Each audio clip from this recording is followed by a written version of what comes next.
प्रभु यीशु मसीह के नाम में आपको मेरा नमस्कार। आज हम प्रार्थना के विषय में यीशु मसीह की क्या शिक्षा है उसके बारे में अध्ययन करेंगे। तो आइए आप मेरे साथ में मत्ती रचित सुसमाचार उसका 6 अध्याय और उसका 5वें पद को आप निकाल लीजिए, जहाँ पे इस प्रकार से हम पढ़ते हैं, जब तू प्रार्थना करे तो कपटियों के समान न हो, क्योंकि लोगों को दिखाने के लिए आराधनालयों में और सड़कों के मोड़ों पर खड़े होकर प्रार्थना करना उनको अच्छा लगता है। मैं तुमसे सच कहता हूँ कि वे अपना प्रतिफल पा चुके। परंतु जब तू प्रार्थना करे तो अपनी कोठरी में जा और द्वार बंद करके अपने पिता से जो गुप्त में है प्रार्थना कर। तब तेरा पिता जो गुप्त में देखता है तुझे प्रतिफल देगा। प्रार्थना करते समय अन्य जातियों के समान बकबक न करो, क्योंकि वे समझते हैं कि उनके बहुत बोलने से उनकी सुनी जाएगी। इसलिए तुम उनके समान न बनो, क्योंकि तुम्हारा पिता तुम्हारे मांगने से पहले ही जानता है कि तुम्हारी क्या क्या आवश्यकताएं हैं। यीशु मसीह यहाँ पे प्रार्थना के विषय में शिक्षा दे रहा है। ये पहाड़ी उपदेश में आता है 6 अध्याय, उसी के बारे में हम अध्ययन कर रहे हैं। तो यहाँ पे प्रार्थना के विषय में यीशु मसीह क्या शिक्षा देता है। इससे पहले हमने दान के बारे में देखा था कि हमें लोगों को दिखाने के लिए दान नहीं करना है, जैसे बहुत सारे लोग करते हैं। और यहाँ पे प्रार्थना के विषय में भी ठीक उसी प्रकार से यहाँ पे उल्लेख किया गया है या बताया गया है कि जब हम प्रार्थना करते हैं तो हमें दिखाने के लिए प्रार्थना नहीं करना चाहिए कि हम बहुत धर्मी व्यक्ति हैं, हम प्रार्थना करते हैं। जैसे उस समय के जो लोग हैं, जो यहाँ पे यीशु मसीह जो बोल रहा है कि लोग आराधनालयों में और सड़कों के मोड़ों पर प्रार्थना किया करते थे, ताकि लोग उन्हें प्रार्थना करते हुए देखे और उन्हें धर्मी व्यक्ति समझे। लेकिन यीशु मसीह क्या बोलता है, जब तू प्रार्थना करे तो अपनी कोठरी में जा, अपने कमरे में जा, कमरे का दरवाजा बंद करके प्रार्थना कर, तब तेरा पिता जो गुप्त में देखता है तुझे प्रतिफल देगा। और उसके बाद में वो एक और बात बोलता है, अन्य जातियों के समान बकबक ना करो। प्रार्थना करते समय दुनिया भर की बातें हमें नहीं बोलना है। और वो एक उदाहरण या एक नमूना वहाँ पे दिखाता है या बोलता है कि ये तुम इस प्रकार से प्रार्थना करो। और आइए हम इसी भाग का 9 से लेके उसका 13 पद तक हम थोड़ा विस्तार पूर्वक अध्ययन करेंगे। तो प्रार्थना है क्या चीज, प्रार्थना क्या है? प्रार्थना एक साधारण शब्दों में हम बोल सकते हैं परमेश्वर से बातचीत करना है। हम अपने हृदय में जो कुछ रहता है उसको हम परमेश्वर के सामने उंडेलते हैं और परमेश्वर की स्तुति करते हैं, परमेश्वर पर भरोसा रखते हैं, विश्वास करते हैं, उसको धन्यवाद देते हैं। यदि हम प्रार्थना करना सीखना चाहते हैं तो हमें प्रभु यीशु मसीह ने जो प्रार्थना सिखाया है उसका अनुसरण करना चाहिए। प्रार्थना परमेश्वर से बातचीत करना है और ये नमूना प्रभु ने हमें सिखाया है। बाइबल में हम इसे देखते हैं कि हमें इस रीति से प्रार्थना करना चाहिए। तो आइए उस बातों को हम लोग देखते हैं, जहाँ जैसे लिखा है, हे हमारे पिता तू जो स्वर्ग में है, तेरा नाम पवित्र माना जाए। ये जो प्रार्थना का शुरुआती जो शब्द है वो बहुत ही महत्वपूर्ण है, जहाँ पे लिखा है, हे हमारे पिता तू जो स्वर्ग में है। हमारी प्रार्थनाएं हमारे पिता जो स्वर्ग में है उसे संबोधित करता है। पिता कहकर परमेश्वर को संबोधित करना एक नया तरीका जिसे यीशु मसीह ने उस समय में दिखाया या बताया। पहले लोग परमेश्वर को सर्वशक्तिमान परमेश्वर, सर्वोच्च परमेश्वर, अनंत परमेश्वर, यहोवा परमेश्वर कह के प्रार्थना किया करते थे। लेकिन किसी ने परमेश्वर को पिता कह के प्रार्थना नहीं किया था। और क्योंकि लोग परमेश्वर के जो नाम है उसको ही लेने से बहुत सारे लोग, उस समय के लोग डरते थे, क्योंकि बाइबल में लिखा है तू अपने परमेश्वर का नाम व्यर्थ ना लेना। इसलिए परमेश्वर को अलग अलग शब्दावली के साथ में संबोधित करके लोग प्रार्थना किया करते थे, लेकिन यीशु मसीह ने एक नया तरीका यहाँ पे बताया है कि हमें किस रीति से प्रार्थना करना चाहिए। कि परमेश्वर को पिता कौन बोल सकता है? परमेश्वर को पिता वही बोल सकते हैं जो लोग उसकी संतान है। परमेश्वर की संतान लोग ही परमेश्वर को पिता कह के बोल सकते हैं। तो जब हम प्रभु को ग्रहण करते हैं, वो हमें स्वर्ग के राज्य के लिए का अधिकारी बनाता है। साथ ही साथ वो हमें एक अधिकार भी देता है जिससे हम परमेश्वर को पिता कह के बुला सकते हैं। हे अब्बा, हे पिता कह के हम बुलाते हैं। तो यह एक अद्भुत बात है कि हम परमेश्वर के पास में एक रिश्ते के साथ में आते हैं। जब हम परमेश्वर को पिता कह के बोलते हैं तो हम अपने पिता से जैसे बातचीत करते हैं, वैसे एक संबंध के साथ में हम परमेश्वर की उपस्थिति में आते हैं। और बहुत सारे लोग जैसे पिता बोलते हैं तो बहुत सारे लोगों का पिता ये संसारिक पिता से तुलना हम करते हैं, वैसा नहीं है। हमारा जो स्वर्गीय पिता है वो उसका जो एट्रीब्यूट है, उसके जो गुण है वो भिन्न है। तो जब हम परमेश्वर के पास में आते हैं तो हमें उसे पिता कह के एक संबंध के साथ में संबोधित करते हुए उसके पास में हमें आना है। और उसके बाद में लिखा है, तेरा नाम पवित्र माना जाए। परमेश्वर अपने नाम की महिमा हमारे द्वारा करता है, इसलिए हमें परमेश्वर के नाम को सर्वोत्तम आदर और महिमा देना चाहिए। और तभी हम उसका आदर, महिमा, स्तुति और उसके सिद्धता के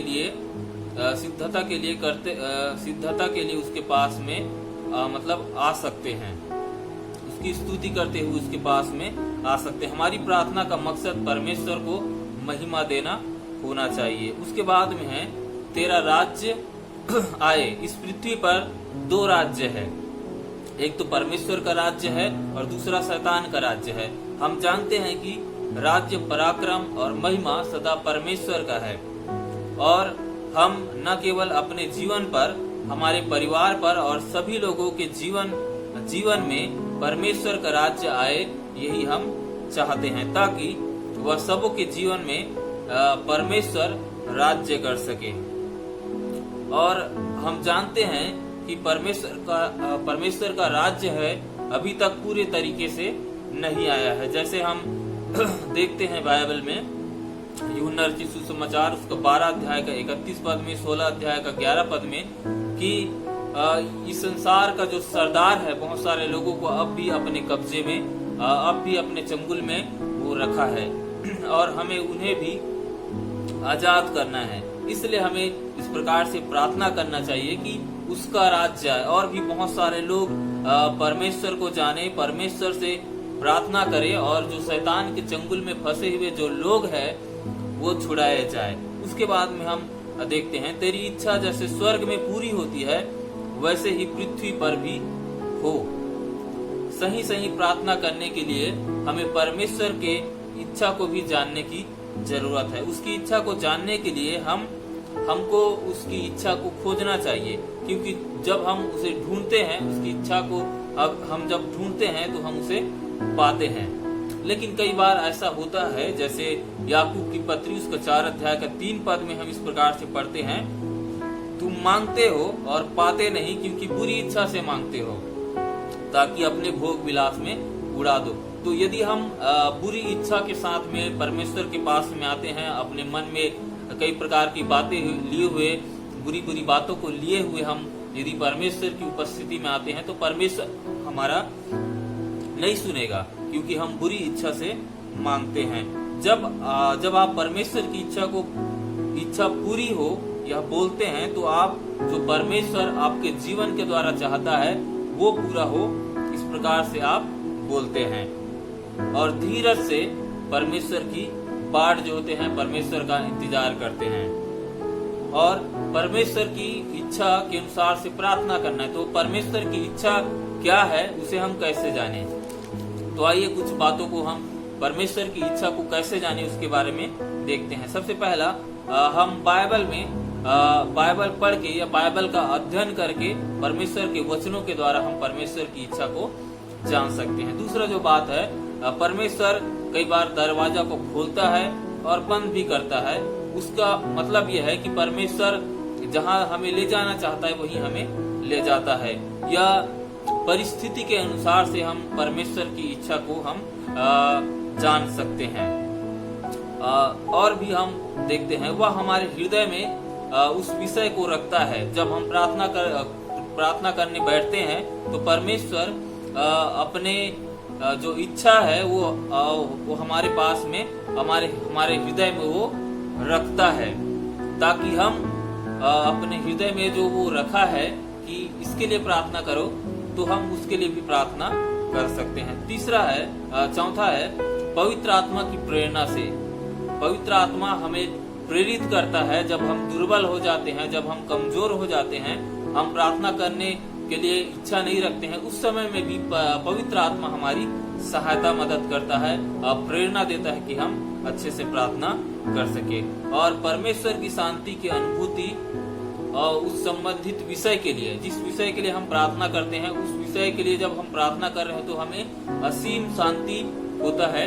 तब हम समझ सकते हैं कि ये परमेश्वर की इच्छा है। तो परमेश्वर की इच्छा को यदि आप अपने जीवन में नहीं जानते हैं, जब प्रार्थना करते हैं, तो परमेश्वर की इच्छा को जानने के लिए आप बाइबल का अध्ययन करें और पवित्र आत्मा से आप लोग मांगे कि वो परमेश्वर की इच्छा को आपके लिए प्रकट करे। और जब आप प्रार्थना परमेश्वर की इच्छा को प्रकट करना चाहेंगे तो वो आपको बताएगा कि परमेश्वर की इच्छा क्या है। और आगे हम देखते हैं, हमारे दिन भर की रोटी आज हमें दे। इसका मतलब क्या है? इसका मतलब ये है कि प्रतिदिन जो हमारी शारीरिक जरूरत है, शारीरिक आवश्यकता है, जैसे कि भोजन, कपड़ा, मकान, स्वास्थ्य इत्यादि, उन सारी चीजों के लिए हम परमेश्वर से मांगते हैं या परमेश्वर हमें देता है। प्रत्येक दिन हम परमेश्वर पर निर्भर रहते हैं। एक दिन भी हम परमेश्वर की सहायता के बगैर नहीं रह सकते। तो परमेश्वर की सहायता के बिना हम कुछ भी प्राप्त नहीं कर सकते। यदि वो परमेश्वर आज्ञा दे कि ओले गिर जाए, बारिश हो जाए, तो हमारा फसल है, हमारा सब कुछ है, वो नष्ट हो सकता है। इसका मतलब क्या है? हम संपूर्ण रीति से परमेश्वर पर आश्रित है या परमेश्वर पर निर्भर है। लेकिन हमें किसी भी प्रकार से चिंता करने की जरूरत नहीं है, क्योंकि परमेश्वर हमारी हर एक जरूरतों को वो पूरा करता है। जैसे फिलिपियों की पत्री 4 का 19 पद में हम इस प्रकार से पढ़ते हैं कि परमेश्वर अपनी महिमा के धन के अनुसार हमारी हर एक आवश्यकताओं को वो पूरा करता है। वह हमारे हर एक जरूरत को वो पूरा करेगा, लेकिन हमें इसके लिए प्रार्थना करने की जरूरत है। जब हम बोलते हैं हे परमेश्वर हमारे दिन भर की रोटी आज हमें दे, तो हम इस बात को बोलते हैं कि हम पूरी तरीके से परमेश्वर पर निर्भर है, परमेश्वर पर हम आश्रित है। और आगे हम देखते हैं, जिस प्रकार हमने अपने अपराधियों को क्षमा किया है, वैसे ही तू भी हमारे अपराधों को क्षमा कर। परमेश्वर ने हमारे सभी पापों को क्षमा किया है जब हमने उस पर विश्वास किया। उसने अपने अनुग्रह और अपनी दया से ऐसा किया है। पर एक विश्वासी बनने के बाद भी हमसे पाप हो जाता है। जब भी हम पाप करें या हमसे पाप हो जाता है तो हम तुरंत परमेश्वर से माफी मांगे। यह एक बड़ा अवसर परमेश्वर हमें देता है कि हम उसके पास में आके उससे क्षमा मांग सकते हैं। लेकिन हमें बार बार पापों में नहीं पड़ना है, बार बार हमें पाप में नहीं जाना है या पाप नहीं करना है। लेकिन जब भी हम पाप करते हैं परमेश्वर के पास में आना है या परमेश्वर की उपस्थिति में हमें आना है। कई बार जब हम पाप करते हैं तो हमें बहुत प्रकार से अपराध बोध होता है और हम सोचते हैं कि हम इस लायक नहीं है कि हम परमेश्वर के पास में आए। लेकिन ऐसा नहीं है। हमें तुरंत परमेश्वर के पास में आके परमेश्वर से क्षमा मांगना चाहिए। लेकिन हमें बार बार पाप करके क्षमा मांग के उसका दुरुपयोग नहीं करना चाहिए। पाप क्षमा के लिए हमें निम्न बातें जानने या अंगीकार करने की आवश्यकता है। यदि हम चाहते हैं कि हमारे पाप क्षमा हो तो हमें निम्न बातों को जानने की आवश्यकता है। सबसे पहला, अंगीकार करें कि आप एक पापी व्यक्ति है या एक पापी है। जब तक हम अपने आप को नहीं जानते हैं कि हम पाप से भरे हुए मनुष्य हैं, पापी मनुष्य है, हमारा पाप कभी भी क्षमा नहीं हो सकता है। दूसरा, परमेश्वर के सामने अपने पापों का अंगीकार करें। मतलब जो भी पाप आपने किया है उस पाप को बड़े स्पष्ट तरीके से परमेश्वर की उपस्थिति में बोलते हुए कि पिता, मैंने ये पाप किया है। यदि हम इस बात को मान लेते हैं कि जो भी पाप आपने किया है, शायद उदाहरण के लिए आप चोरी किए होंगे, कुछ और किए होंगे, तो उसको आपको बोल के, परमेश्वर के उपस्थिति में बोल के आपको उसको माफी मांगने की जरूरत है। आप मन में भी इसे बोल सकते हैं, जोर से बोलने की आवश्यकता नहीं है।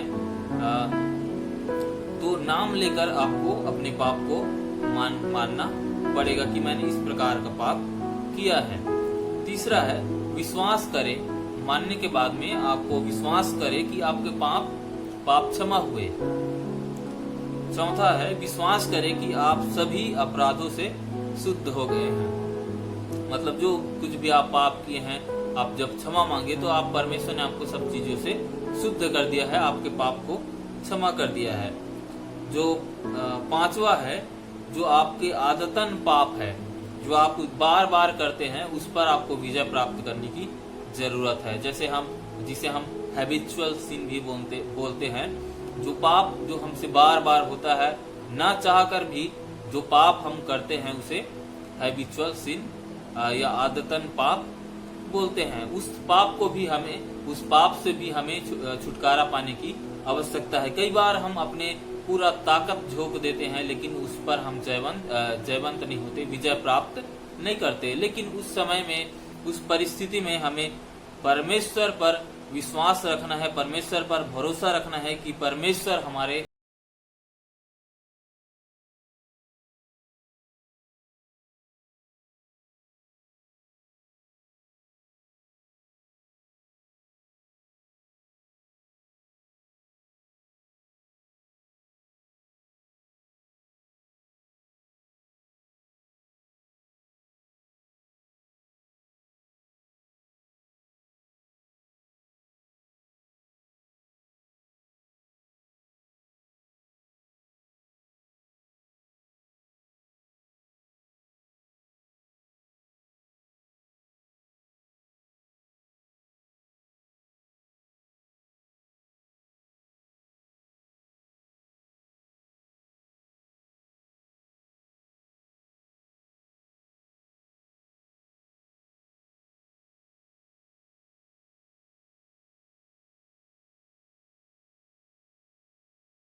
के नाम में प्रार्थना करना है, क्योंकि हम यीशु मसीह का नाम सर्वोच्च नाम है।